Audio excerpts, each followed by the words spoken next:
colocando Pedro e João no meio, perguntaram: com que poder ou em nome de quem vocês fizeram isso? Então Pedro, cheio do Espírito Santo, lhe disse: autoridades do povo e vós, líderes religiosos de Israel, visto que hoje somos interrogados acerca do benefício feito a um homem enfermo e do modo como foi curado, seja conhecido de vós todos e de todo o povo de Israel, que em nome de Jesus Cristo Nazareno, aquele a quem vos crucificaste, mas a quem Deus ressuscitou dentre os mortos, em nome deste homem, é que este homem está curado diante de vós. Graças a Deus, irmãos, quero agradecer a Deus pela vida do pastor Márcio, toda a igreja aqui.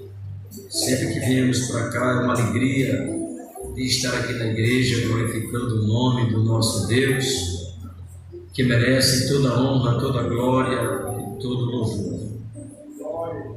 Irmãos, eu estive observando no texto que nós lemos a ousadia de um homem em falar-lhes o nome de Jesus.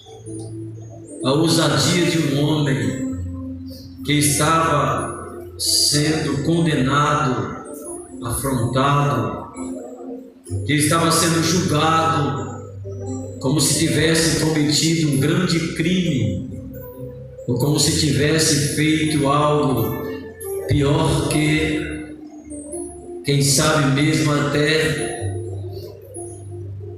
pior do que um ladrão ou um malfeitor. A Bíblia diz, irmãos, que Pedro e João estavam diante dos sinédrios, sendo julgado por algo que apenas, segundo a Bíblia, foi um benefício a um homem que há muitos anos jazia à porta da igreja, do templo, pedindo esmola. E esse texto, irmão, fala sobre a cura desse aleijado que trouxe sofrimento e perseguição aos homens que o ajudaram. Eu quero falar, irmãos, com poucos minutos que nos restam, sobre a ousadia de um missionário em pregar o nome de Jesus. A ousadia de um homem escolhido para sofrer por amor a obra do Senhor Jesus. Eu tive descobrido, irmãos, na palavra de Deus, por que os homens de Deus que são escolhidos, eles pagam um grande preço, eles sofrem. Por que esses homens que fazem a vontade de Deus têm sofrido por uma causa? E nós descobrimos, irmãos, que fazer a vontade de Deus, pregar a palavra de Deus, ganhar alma para o reino de Deus, trazer alguém para Cristo, é um compromisso de cada um de nós, independente de qualquer sofrimento, qualquer luta, qualquer perseguição. A Bíblia diz, irmãos, no capítulo de número 3, que Pedro e João, eles resolveram ir para a casa do Senhor, para o círculo da oração. Esses homens que acompanharam Jesus Cristo na sua trajetória, nós sabemos que quando Cristo morreu, Ele deixou uma missão para os seus apóstolos: ide a todo mundo e pregai o Evangelho a toda a criatura. Quem crer e for batizado será salvo. Ide a todo mundo e pregai o Evangelho. Mas esse ide, esse pregar, esse compromisso, nem todo mundo vai exercer por causa da circunstância que irá enfrentar no dia a dia dessa lição. Hoje se trata de um culto missionário, de um culto direcionado à obra de missões. E o que é missões no coração de cada um de vocês? E o que é missões para você? Que todos os meses se repetem a mesma coisa, contar uma história de alguém, colocar na tela algo que está sendo realizado por alguém, trazer uma palavra de reflexão a respeito da obra de missões. Mas parece-me que, segundo eu observando na palavra de Deus e trazendo para mim mesmo o que eu tenho feito para Cristo, o que eu tenho feito no lugar que eu moro, o que eu tenho feito dentro da minha casa, o que eu tenho feito no bairro que eu moro, na cidade que eu moro, na igreja onde eu congrego. Culto de missões é um dos cultos que eu tenho sempre, queridos irmãos, pregado. Eu sou muito solicitado em cultos de missões, porque quando eu tinha 16 anos de idade, foi um dos primeiros cultos que eu comecei a pregar, a desenvolver um trabalho. Foi um trabalho de evangelismo que me fez chegar aonde eu estou. Mas eu fico observando que este culto que nós fizemos todos os meses, Deus olhando dos céus, como Deus está observando nossos trabalhos, como Deus está enxergando em nós aquilo que Ele mandou nós fazermos. Glória seja dada ao nome de Jesus. A Bíblia diz, no capítulo 9 do livro de Atos dos Apóstolos, que Deus, Cristo Jesus, resolveu escolher alguém, mas a escolha de Cristo é diferente da escolha dos homens. A escolha de Cristo é diferente da escolha, quem sabe, quando eu olho para você, eu posso ver em você alguma coisa grande para a obra de Deus, e Deus pode olhar para você e olhar e dizer: não, esse não serve para mim, porque a Bíblia diz que Deus rejeitou alguém por causa da negligência em fazer a sua vontade. Fazer a vontade de Deus não é de qualquer maneira. Fazer a vontade de Deus não é para agradar a homem nem para agradar alguém. Fazer a vontade de Deus não é porque alguém está me vendo. Fazer a vontade de Deus não é porque alguém está observando que eu possa, quem sabe, ser visto por alguém. Eu estou sendo visto por muitas pessoas neste momento. Eu não sei onde esta palavra pode chegar, mas o Espírito de Deus está me impulsionando a dizer aqui nesta noite que a vontade de Deus é diferente da vontade do homem. As escolhas de Deus é diferente das escolhas dos homens. Deus não me chamou para viver uma vida de regalia. Deus não me chamou para viver uma vida de fama. Deus não me chamou para ser pregador de nome, para querer viver só, quem sabe, sendo exaltado por alguém. Paulo disse que eu diminua e que ele cresça. Paulo disse que eu sofrimento em mim para glorificar o nome de Jesus Cristo de Nazaré. Paulo disse que quando eu achava que estava forte, eu estava fraco, mas quando eu pensava que estava forte, eu estava fraco, eu estava forte, porque Paulo disse que a fraqueza dele, Cristo se aperfeiçoava na fraqueza de Paulo, porque Paulo, quando não estava suportando aquela tristeza que estava sofrendo na sua alma, ele pediu para passar adiante, e Jesus disse: não, a minha graça te basta, Paulo, porque eu te escolhi para fazer a minha vontade, independente do sofrimento que você está passando.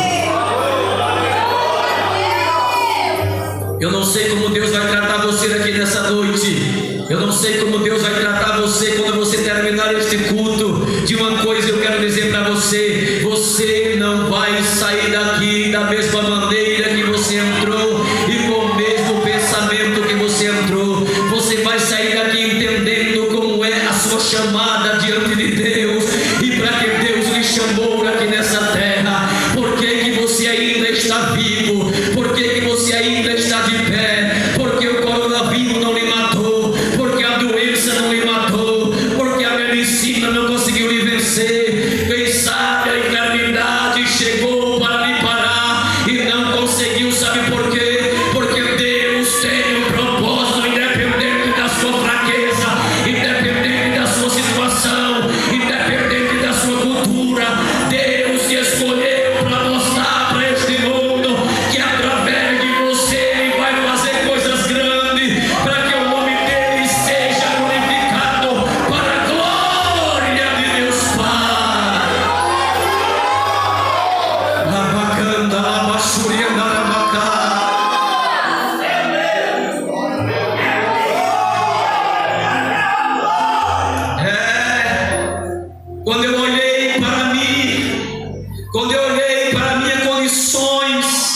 eu comecei a observar que jamais eu ia chegar onde eu estou.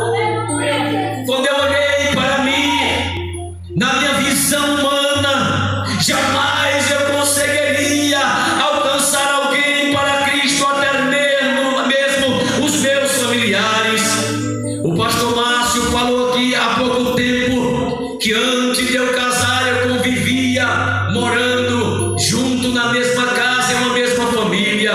A mãe do pastor Márcio cuidava de mim como se fosse um neto, e a sua própria família, onde eu iria para a casa dele, eu iria para a casa residência dos pais dele, eu me refugiava ali na casa dele, porque ele fez um quartinho na sua casa e me colocou como colocaram aquele jovem por nome Eliseu. Assim como cuidaram de Eliseu, ele fez comigo. Por quê? É porque só ia entender o que ele fez e onde eu estou hoje quem entendesse o que eu passei no amanhã. Foi por causa desta palavra, foi por causa de uma pregação de alguém, foi por causa de alguém ousado que chegou para mim e enfrentou a minha incredulidade dizendo: Jesus Cristo te ama e tem um plano na tua vida e quer salvar a tua vida e a tua família.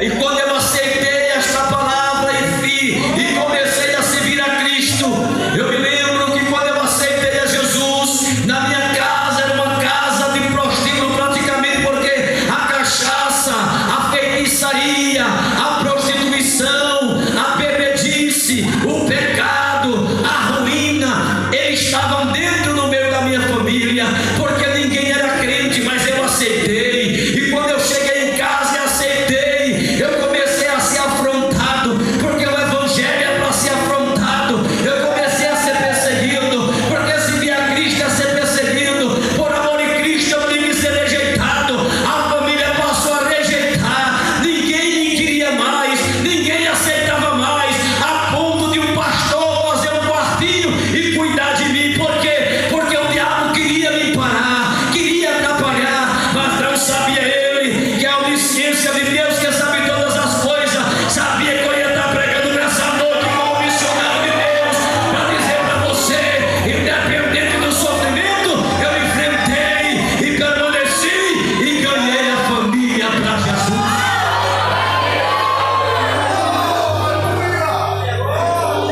Eu vi a minha mãe que lançava do terreiro, que vivia dona de um bar, aceitar Jesus como Salvador. Eu vi a minha irmã que vivia no mundo do pecado, aceitar Jesus como Salvador. Eu vi Jesus Cristo entrar na minha casa, expulsar demônio, e minha família, no lugar de ser agora uma casa de um bar, passou a ser ponto de pregação. Sabe o que é isso? É que quando Jesus Cristo escolhe, o sofrimento vem, a dificuldade vem, mas os frutos têm que aparecer. Para quem está servindo a Cristo, tem que começar pela tua casa, tem que começar por onde você anda, tem que começar onde você mora, na igreja que você congrega. Quem tem uma chamada de Deus para a missão tem que enfrentar e tem que fazer a obra de Deus, independente de agora. Deus vai pegar alguém aqui nessa noite.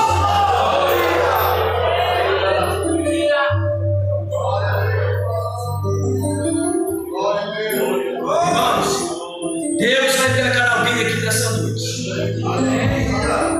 Diga assim: eu espero, seja eu. Falou, Flávio, Deus vai pegar alguém aqui nessa noite. Diga: eu espero que seja eu. Feliz o homem. Ei, você não entendeu? Feliz o homem cujo coração de Deus se agrada. Bem-aventurado o homem que Deus o escolhera para fazer a sua vontade. A Bíblia diz que Jesus Cristo escolheu o seu discípulo para fazer a sua vontade. Escolheu o seu discípulo para pregar a sua palavra.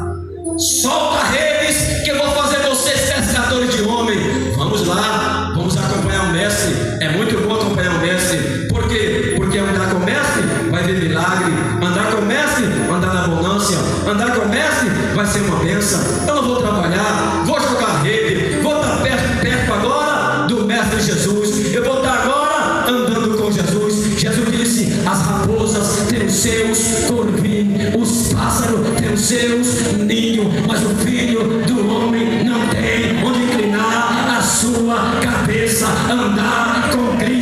pagar o preço. Paulo disse: quem está em Cristo Jesus tem que passar sofrimento como Jesus passou.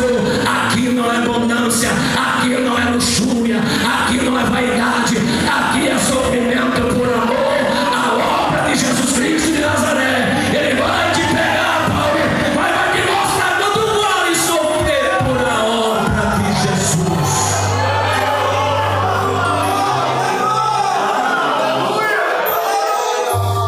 Escolheu Pedro, escolheu joelhos demais, destaca João e Pedro dentro dos discípulos. Eu acho interessante quando Jesus escolhe, quando os homens escolhem. A Bíblia diz que quando os homens escolhem é assim: fizeram uma oração, depois da oração, pegaram uma moeda, creio, jogaram para cima, vamos lançar sorte. A sorte cai em Matias, e Matias separado para ficar no meio do discípulo no lugar de Judas.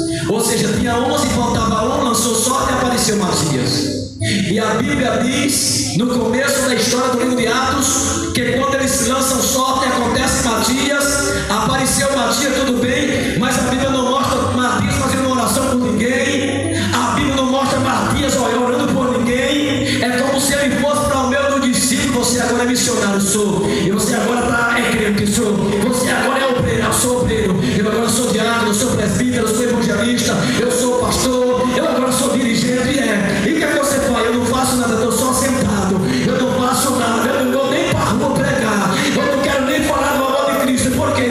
Porque ele foi somente para o nome, Matias foi somente de nome. Nada aconteceu na vida de Matias que a Bíblia revela. Deus olha no céu e diz: não, eu não quero saber de negócio de sorte, eu não quero que ninguém escolha por causa de arrumadinho de ninguém, eu quero chamar por nome, eu quero de encontro a quem eu escolhi.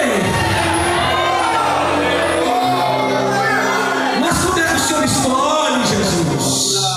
1 Coríntios capítulo 1, versículo número 26. Olha como é que Jesus faz. Porque Deus escolheu as coisas loucas do mundo para confundir as fortes. Porque Deus escolheu as coisas fracas deste mundo, as vis, as que não são, as que não têm, as que não é, as que não pode, para confundir quem tem, quem é e quem pode. Deus escolheu você mesmo sem saber pregar. Deus escolheu você mesmo sem saber se expressar. Deus escolheu você mesmo sem saber até mesmo ler ou falar bem. Mas como assim, pastor? Porque é através de você que os milagres irão acontecer dessa alma qual se prendem aos pés de Jesus Cristo de Nazaré.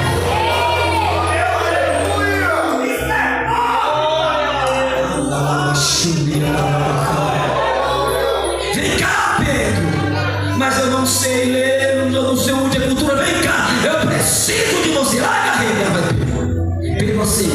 Jesus quebra Pedro, transforma Pedro, prepara Pedro, e Pedro agora passa a ser o responsável pela obra de Deus. E João, amigo de Pedro, andava com Pedro, deitado no peito de Cristo, estava com Pedro, amava fazer a obra. E quando foi mais ou menos 3 horas da tarde, Pedro olha para João e diz: João, por meu Pedro, vamos orar? Vamos. Por quê? Costume de oração. Ei, quem tem chamada de Deus tem costume de oração.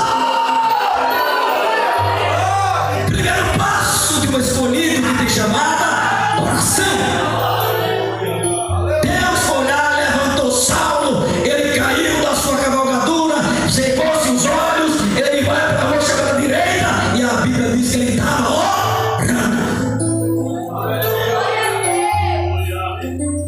Vamos, Pedro, precisa de oração, vamos. 3 horas da tarde, na porta chamada Formosa.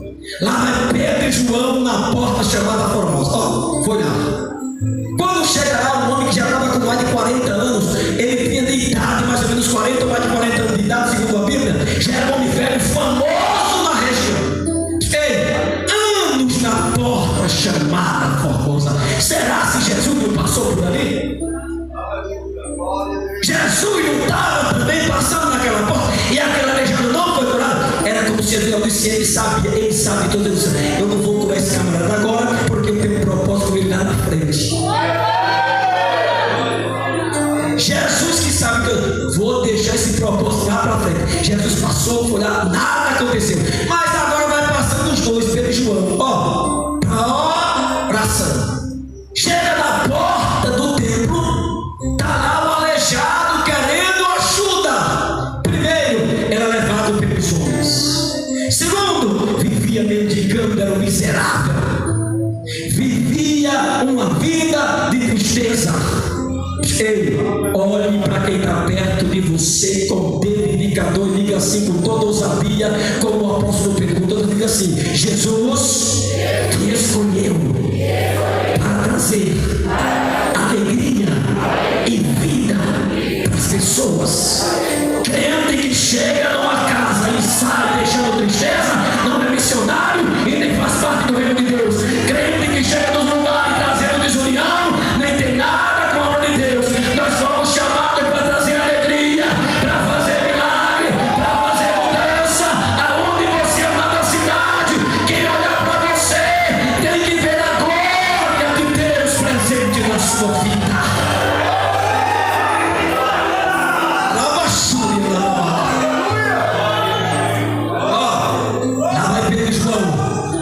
Diz que olhando para Pedro e João, ele disse: moço! João olha Pedro e disse: por favor, me dê uma esmola. E estende as mãos para pedir a esmola. Pedro olha para João: que dificuldade agora nós enfrentamos. Bate com certeza a mão no bolso e não tem nada. Estava por isso, não tinha dinheiro. Olhou para o aleijado e disse assim: moço, nós não temos nem prata e nós não temos nem ouro. Prata, ouro não quer dizer alegria. Riqueza não quer dizer alegria. Carro novo não quer dizer alegria.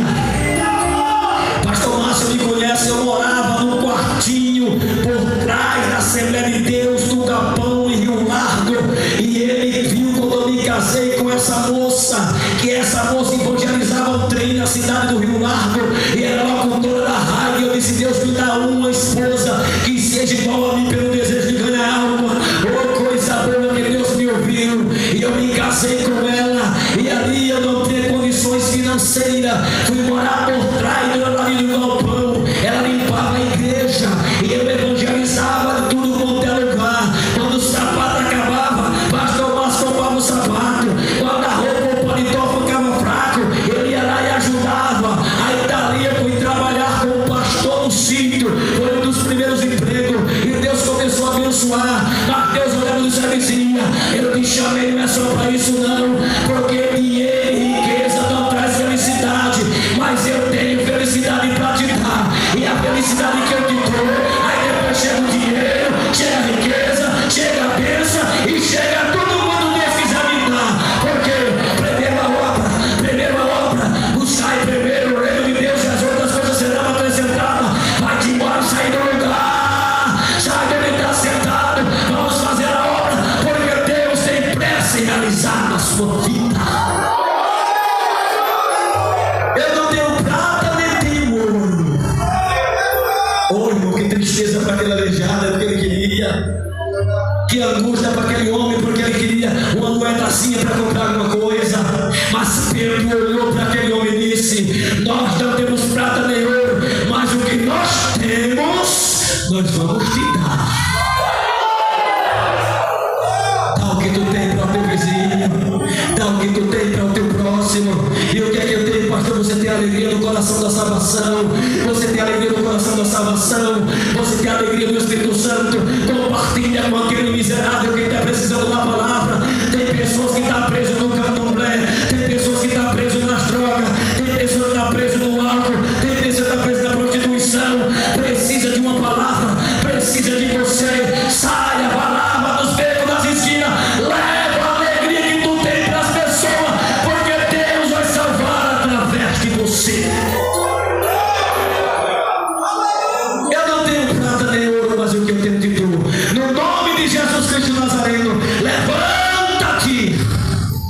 você percebeu uma coisa? Olha só que coisa interessante desse texto.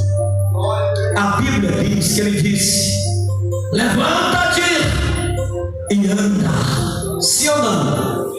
Mas tem um ponto aí que me chamou a atenção. Ele estendeu as mãos, pegou na mão do aleijado e ajudou ele a se levantar. A salvação das pessoas depende também de você. Quando Pedro pegou na mão do aleijado, que quando levantou as mãos, a Bíblia diz que os pés dele e os seus tornozelos começou, quem sabe, a estralar, e os ossos voltando para o lugar, como se dissesse: eu respeito essa mão é do missionário ungido, cheio de ousadia, cheio da glória, cheio do Espírito. A enfermidade não consegue resistir um crente cheio da glória de Deus.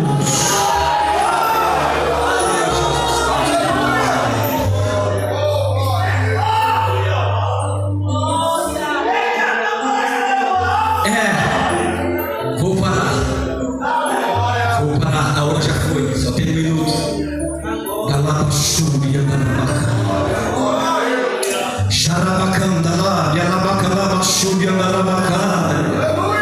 Depois que o aleijado se levanta, a Bíblia diz que ele agora sai pulando e louvando a Deus e entra no templo.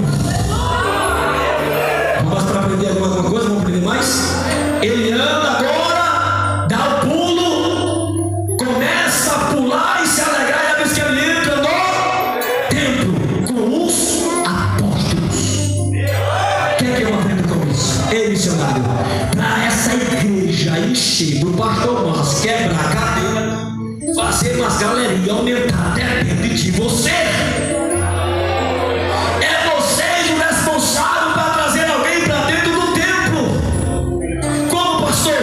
O dom que Deus lhe deu. Use o dom que Deus lhe deu.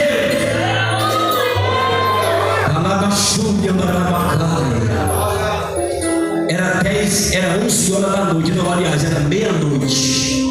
Eu estava de joelho dobrado lá em Morada dos Palmares. Nós estávamos orando na igreja, meia-noite.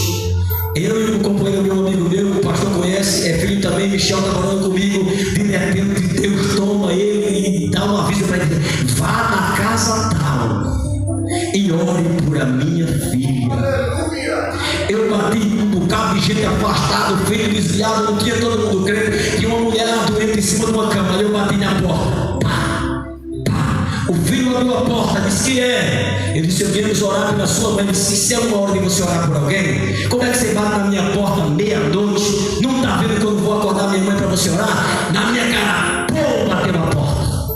Eu fui para casa e fui orar. Pela madrugada a mulher demandou, vai parar no hospital e quase morre.